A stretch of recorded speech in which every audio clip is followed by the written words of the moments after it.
Hello there.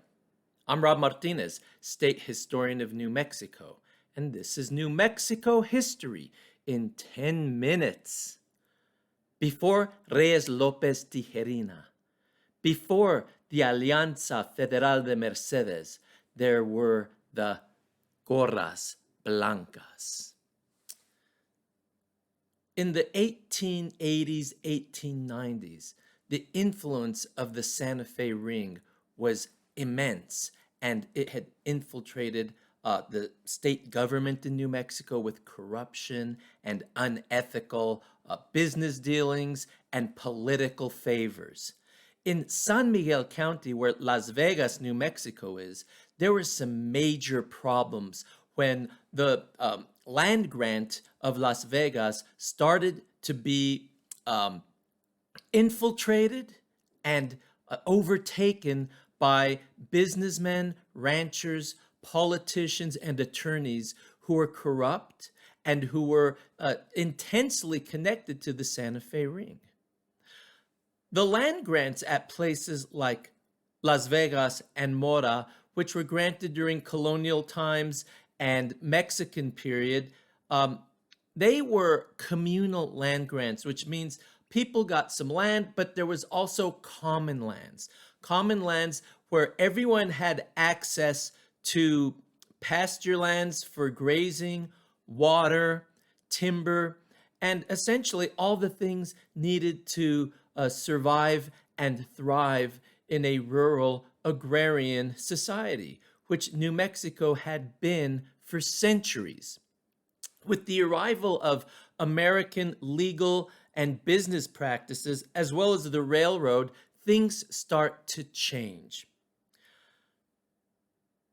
The symbol of this American expansion into New Mexico's Mexican rural population was barbed wire fences.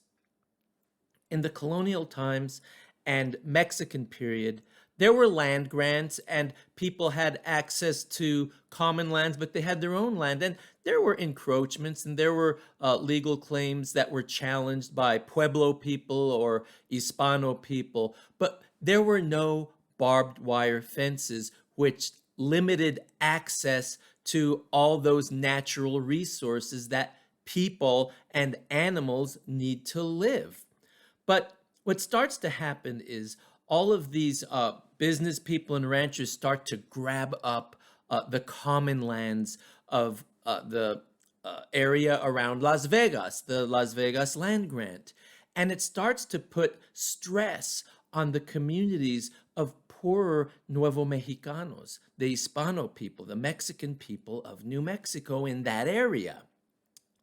Well, things start to come to a head in 1889 when a group of Hispanos organized under the name Las Gorras Blancas, the white caps or the white hats.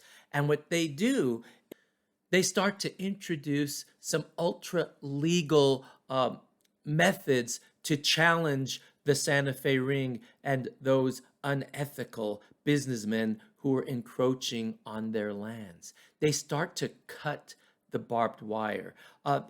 Cases start to increase in the area of Las Vegas where these Gorras Blancas start to attack this symbol of capitalism, if you will, in that area. 3 Hispanos are arrested and charged with cutting barbed wire fences, and ultimately they're released because there's a fear that the community is going to attack the jail if they're not let go. About 100 people gather, and you start to see that this movement has great public support in San Miguel County. Ultimately, some of the major players in this drama include District Attorney Miguel Salazar. He is in cahoots with some of the politicos in Santa Fe and in San Miguel County, and he is involved in supporting the American ranchers and businessmen and politicians who are involved in this illegal land grab. the taking of common lands in Las Vegas. So what starts to happen is they start to try to counter the Gorras Blancas.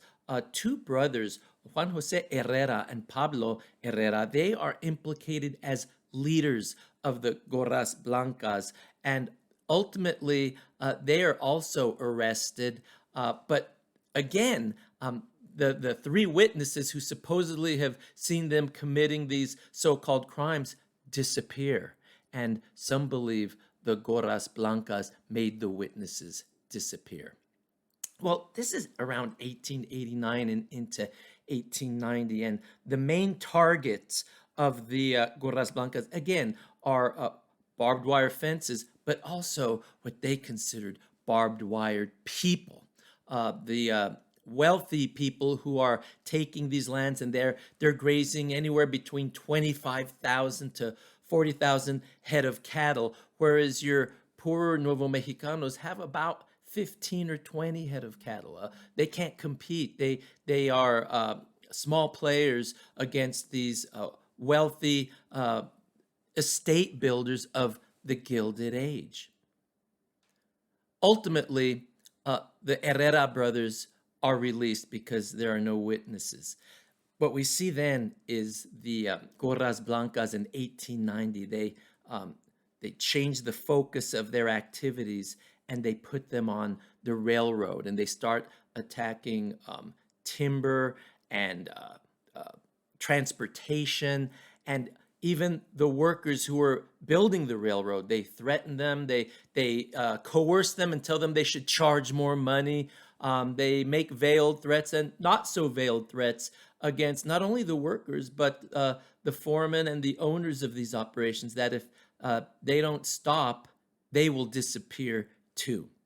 So this is the atmosphere in San Miguel County in 1890.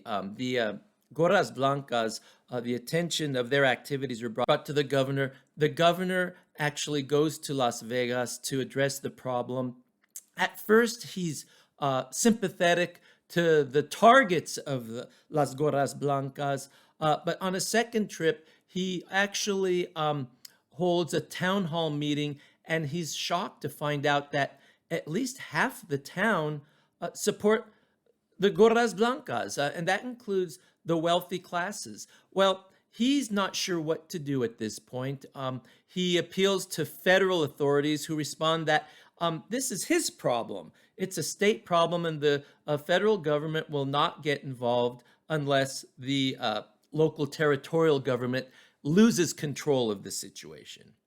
But one report that is made about the situation says some very insulting things about the Mexican people of New Mexico, saying something like, the Mexican people of New Mexico, except for about 5% of them, are the most ignorant people on earth. And the argument is that they are prey to being manipulated by these leaders of this movement. Miguel Salazar himself at one point states that these Gorras Blancas are part of movement that are anarchical, revolutionary, and even communist. So this is the state of affairs until around 1891, when Juan Jose Herrera is appointed probate judge, and his brother Pablo becomes a member of the territorial legislature. It's quite interesting. They're trying to make a difference within the system to help the poorer people of New Mexico. Ultimately, it does not go well. Pablo leaves state government, and he says that the time he spent in territorial prison was more pleasant than the time he spent with the territorial government, and that he saw more corruption in the territorial government than he ever saw in the halls of the territorial prison.